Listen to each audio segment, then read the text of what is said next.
Hello everyone, I am Demented Kirby, and welcome to my channel, the Commander Tavern. The Commander Tavern is a channel dedicated to my favorite Magic the Gathering format. The Brewery is a series on this channel showcasing my spicy brews under the deck text. On this episode of the Brewery, I will be discussing my take on a commander from Ikoria Lair of Behemoth's Nethroi Apex of Death. If you like this deck or any of the cards I'll be mentioning throughout the video, please consider using my TCG Player affiliate link when purchasing those cards. You can find that link down in the description. It'll really help out the channel. Other ways you can help support the channel is with my Patreon. Patrons get early access to scheduled videos on YouTube, and higher tier patrons get access to the VIP section of my Discord server as well. You can find a link to that down in the description too. In fact, patrons got a chance to see this video earlier. Alright, let's get back to the episode. Nethroi is a 5/5 cat nightmare beast with Death Touch and Lifelink for 2 generic, 1 white, 1 black, and 1 green. Although it can be cast for its mutate cost, it costs 4 generic, 1 green or white, and 2 black to do so. That being said, when it mutates, you get to reanimate creatures from your graveyard with total power 10 or less. And this is what this brew's all about. It's not going to be about cheating fatties though, it's going to be about consistently and continuously sacrificing weak value creatures and then reanimating them afterwards each time we mutate Nethroi.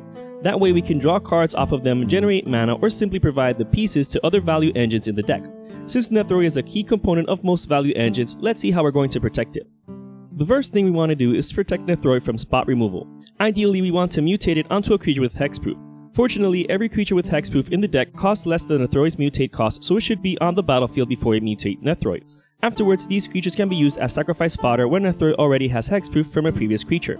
Gladecover Scout and Silhana Ledgewalker are the cheapest and thus the weakest ones.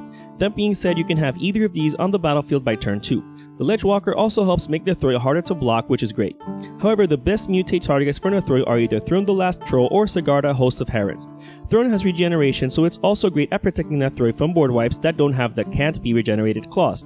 Sigarda gives Nethroi flying, which is good evasion. Either way, Sigarda is amazing in the deck since it prevents us from having to sacrifice things due to effects controlled by opponents. Of the 4, Sigarda is definitely the best one and can work solo in the deck without having to be a mutate target for Nethroi. Even then, just to be safe, since these cards are just 4% of the deck, I'm also running Swiftfoot Boots and Mirror Shield.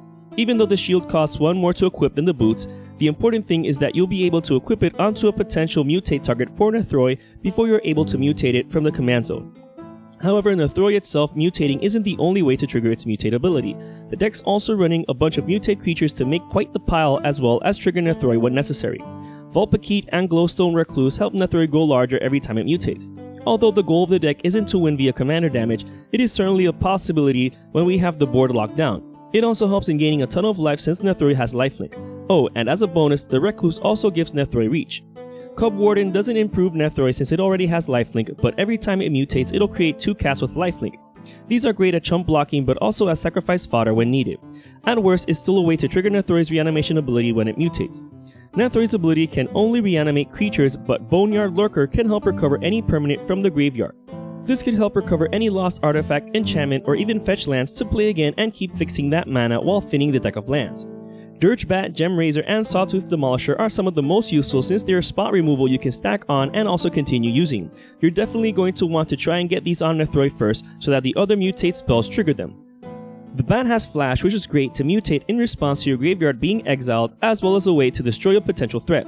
Gemrazor is just amazing since it gives Nethroi reach and trample as well as only costing 3 to mutate. This means you can have a cheap hexproof creature on the battlefield, then mutate Gemrazor on it before Nethroi even gets mutated onto that. Then you get another mutate trigger for it. Just splendid.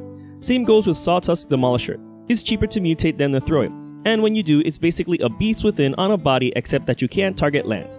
Even so, it's amazing spot removal for a deck like this one. Chittering Harvester and Insatiable Hemiphage are 2 more ways to disrupt opponents via mutating. The former forces an opponent to sacrifice a creature when it mutates, so that's definitely a great way to help clear the way for Nethroi, and is also one you want to try and have in that main mutate pile as early as possible. The latter doesn't really improve Nethroi since it already has Death Touch, but it's a good way to bring even more pain to opponents since it drains them for life for each time it's mutated on that pile. The last creature in the deck with mutate is Mind Leecher. The deck does have lands that can tap for any mana, so at least we'll be able to make the absolute most of its ability. This might seem win more, but where's the fun in playing splashy spells if you can't also steal and play opponents' splashy spells?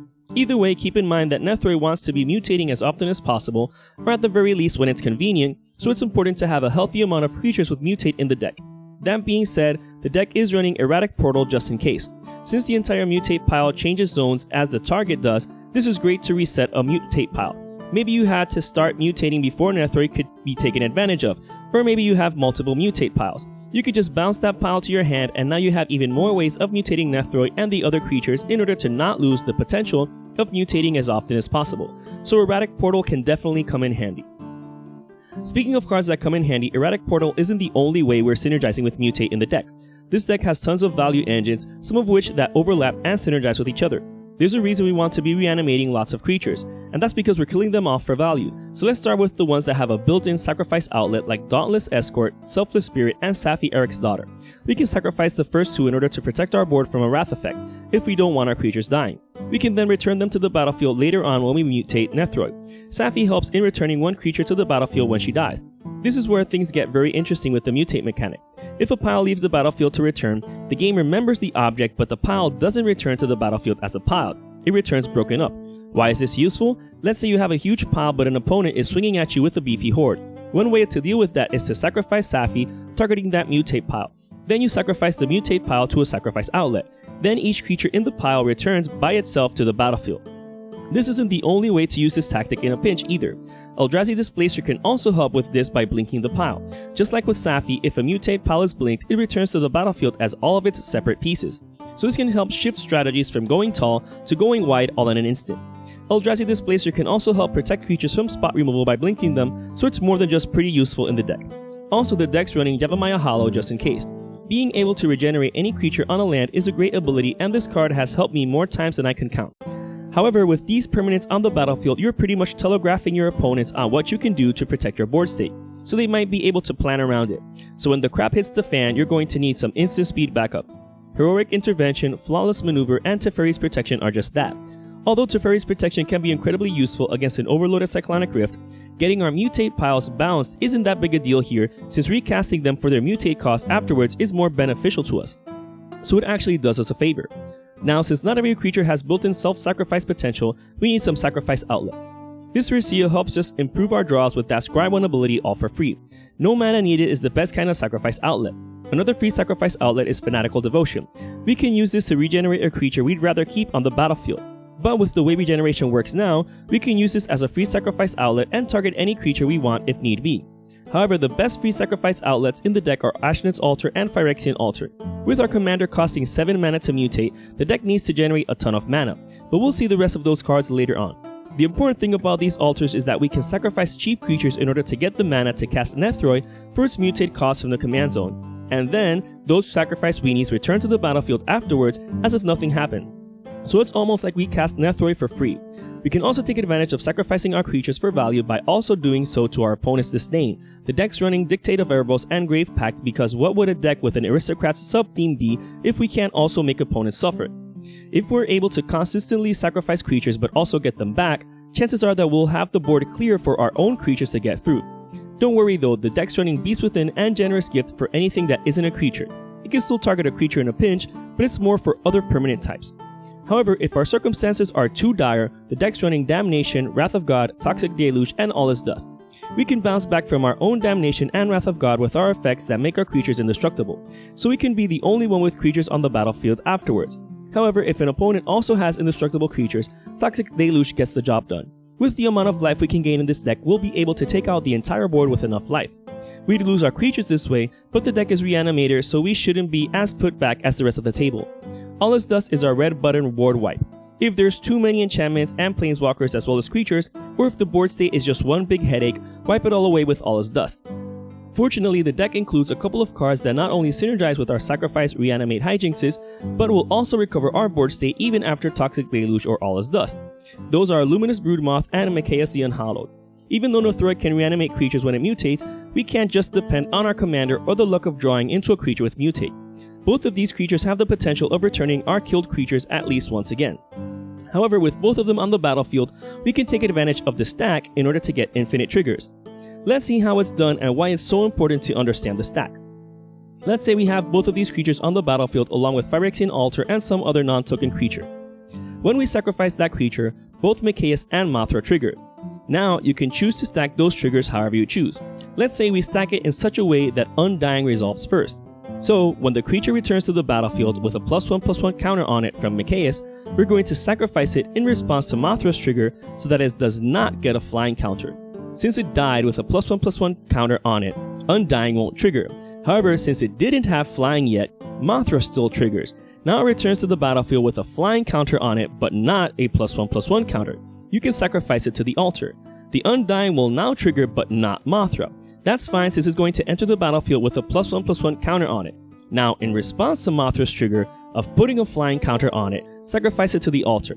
Now the Undying won't trigger, but Mothra will. And this is how you get an infinite loop with Mothra and Undying.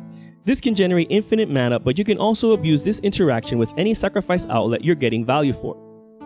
So let's see these creatures that we want so much value for. Some of those would be Elvish Visionary, Wall of Omens, and Wall of Blossoms. Since these can't trip when they enter the battlefield, they're ideal to really dig deep through the library once we have our engines going. The walls also have 0 power, so they can be reanimated with Nethroi for no issue whatsoever. We can also use Dusk Legion Zealot in case of emergencies, but keep in mind that we lose 1 life each time. Even though we can gain significant amount of lives with the deck, we shouldn't get careless with this vampire. These shouldn't be the only 4 cards to draw deep into the library though. The Great Henge and Guardian Project trigger whenever a non-token creature enters the battlefield under our control. So they essentially make all of our creatures cantrip when they enter the battlefield. So if Nethroi reanimates a handful of creatures, we literally get a handful of cards afterwards. As a bonus, the Great Henge puts a +1/+1 counter on that creature and can tap for mana while also gaining us 2 life. It's also not that hard to cast thanks to Nethroi being a big boy. But again, we'll see the mana sources soon enough.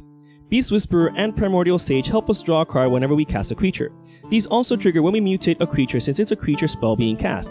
Unfortunately, mutating a creature won't trigger the Great Henge or Guardian Project, but at least they do trigger these 2 creatures.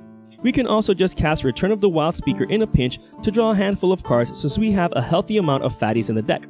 However, if we had to change from going tall to going wide, Return of the Wild Speaker can also be used to give our non-human creatures +3/+3 until end of turn to really swing in for some damage. However, the best card draw enabler in the deck is possibly Skull Clamp. If we sacrifice the equipped creature to any of our altars, we'll get the mana needed to equip it to another creature. Even then, with plenty of 1 toughness creatures in the deck, equipping this might be enough to kill the creatures, like Elvish Visionary and Dusk Legion Zealot. That being said, Lurrus of the Dream Den is also included in the deck for redundancy. Lurrus can be used to reanimate a weenie each turn, so if we kill something like Elvish Visionary by equipping Skull Clamp to it, we can reanimate it later on with Lurrus. This gives us 3 cards drawn that turn for just 3 mana, which is a good trade-off. Reliquary Tower and Thought Vessel are included because the deck can draw into quite an amount of cards. Even though we might want to discard some creatures to then reanimate them later on with Nethroi, it's better to have them in your hand instead in case you end up discarding some creatures with Mutate. You'd rather mutate them onto Nethroi than reanimate them. They can't enter mutated onto the battlefield, so it's just better this way. Now I've mentioned how much mana might be needed to pilot this deck, so much so that it might be just better to include lots of cost reduction effects as well. Ronus' Monument, Oketra's Monument, and Bantu's Monument are amazing here. Not only do they reduce casting costs, but they also technically reduce mutate costs. They also trigger when you cast a creature via mutate, so even if you mutate a creature, you'd still get the benefits of these monuments. Ronus' Monument is great for making Nethroi even more dangerous by giving it +2/+2 and trample. Then it mutates, which is great. Oketra's Monument makes chump blockers as well as sacrifice fodder when it triggers. Bantu's Monument drains the table, which makes it even more taxing the more the game progresses. The deck does run conventional mana rocks though, like Soul Ring and Mana Crypt. The fast mana available by these rocks should not be ignored.